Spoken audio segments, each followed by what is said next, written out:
Okay, so reading can like reshape our brains. It's pretty wild, like sculpting, but with your brain, Mm. instead of clay. Yeah.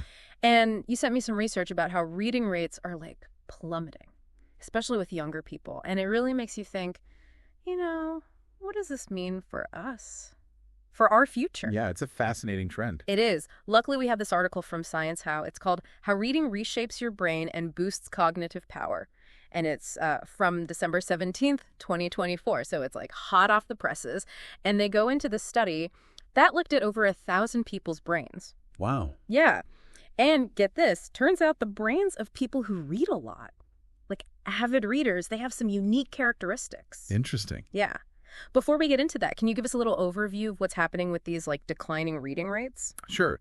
So the study found that a significant number of adults in the UK, around 50%, don't read regularly for pleasure. And what's even more striking is nearly 25% of young people, those aged 16 to 24, have never been regular readers. Wow, never. That's a lot of people. So they're potentially missing out on, well, on what exactly? What's so special about the brains of these like bookworms? Well, the study highlighted a couple of key areas in the left hemisphere of the brain that really stood out in avid readers.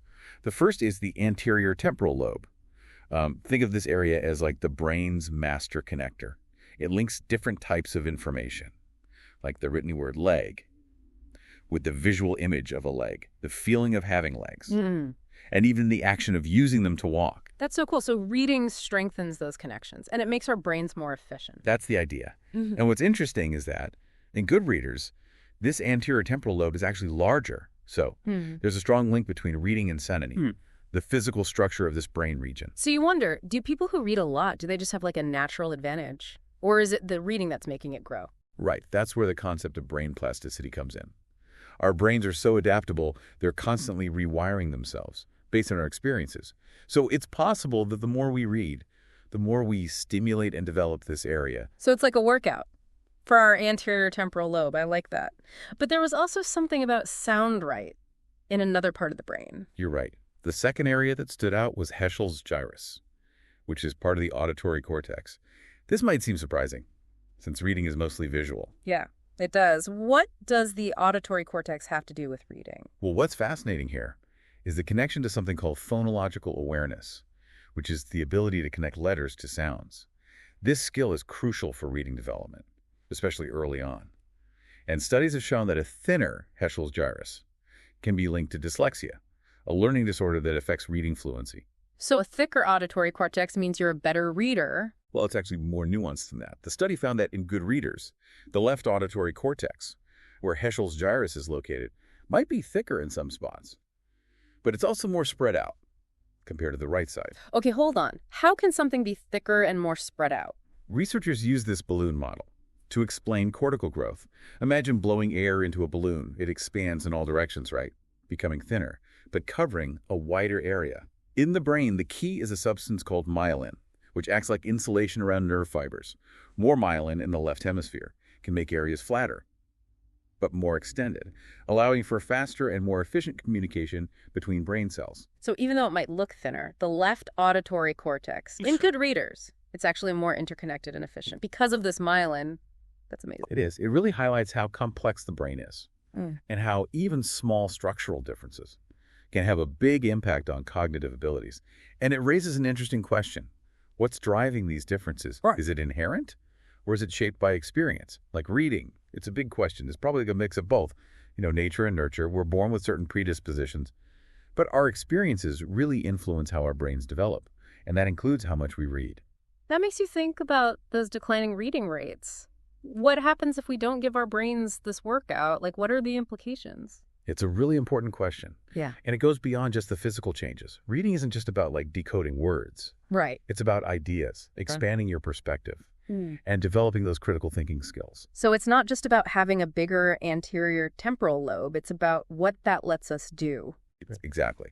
A well-developed anterior temporal lobe, along with those efficient connections in the auditory cortex, can really boost our ability to process complex information, to understand the nuances of language, and to make connections between different ideas. Which are all super important. Absolutely. Think about critical thinking. Reading exposes us to different viewpoints, challenges our assumptions, and helps us learn to analyze information. and form our own conclusions. Yeah, it's like reading gives us the tools to break down these complex issues and see things from different angles. We could all use a bit more of that. I agree. And it goes beyond just critical thinking. Reading also helps us develop empathy. It allows us to step into someone else's shoes and understand their experiences. Studies have even shown a link between reading fiction and increased empathy. That makes sense. When you really get into a story, you're kind of living through the characters, you feel their emotions, Right. and understand their motivations. It's like practice for real life. Exactly. And that ability to connect with others on an emotional level is so important for building relationships, fostering collaboration, and creating a more compassionate society. So declining reading rates Yeah. could actually affect our social fabric. It's a real concern. It is. But what about the people who say reading is becoming less relevant? Because we have all this technology, we're getting information from videos and podcasts and social media. Well, it's true. We are consuming information differently. But that doesn't mean reading isn't important anymore. It still has unique benefits. Yeah. Other media can be engaging and informative, but they often lack the depth that you get from reading. I see what you mean. With reading, you're actively involved. You're constructing meaning from the text. Exactly. It's a more active process. It requires focus, Yeah. concentration, Yeah. and critical thinking. Yeah. It's not just passively absorbing information. So you're really engaging with it. Yes, Okay, I'm convinced. Reading is good for the brain, good for society, just plain good. I agree. But not everyone loves to read. What would you say to those people who see reading as a chore? Well, first of all, reading should be enjoyable. If it feels like a chore, maybe it's not the right book or the right time. There are so many different kinds of books out there, Right. from mysteries to romances to nonfiction. It's about finding what you're interested in. Exactly. Yeah. And it's okay to try different things, different genres, different formats, different authors, until you find what you like. Maybe audiobooks are a better fit, or graphic novels, or even short stories. Well, yeah, there's no one right way to read. Yeah. It's about finding what works for you. I used to hate reading as a kid, and then I discovered fantasy novels. It was like a whole new world. That's the magic of reading. It can take you to different worlds, introduce you to amazing characters, Yeah. and challenge your perspective. Yeah, it's like expanding your mind and seeing the world through different lenses. It really is. And while it's doing that, it's changing our brains, making those connections stronger and shaping how we think and feel. Right, and how we interact with the world. See- Which reminds me of that question. From the study's author, they said reading is a service to humanity. What do you think they meant by that? That's interesting. I think it means that reading isn't just a personal thing. It affects everyone. It gives us the knowledge and the empathy and the critical thinking skills we need to be good citizens and contribute to a better society. Yeah, it's like a chain reaction. Reading makes us better thinkers, better communicators, more compassionate, and then those qualities, they affect how we interact with people, how we participate in our communities, how we shape the world. Exactly. It's like our personal choices, like choosing to read or not, they have bigger consequences. Right, agreed. It makes you appreciate reading even more, but it also makes you worry about what happens if those reading rates keep dropping. Like if fewer people are doing this service, what does that mean for our future? Yeah, researchers are looking into that. Some studies show that less reading could lead to less empathy, less critical thinking, and even less civic engagement. It's like we're losing the tools we need to understand the world and to deal with it. It's getting more and more complex. Right. And we need to be able to have these conversations and see things from different perspectives and know what's true and what's not. It's essential. It is. Yeah. And we're relying on technology so much for information and connection. It makes you think about the impact that has on our brains and on society. Absolutely. I wonder what our brains will look like in 100 years.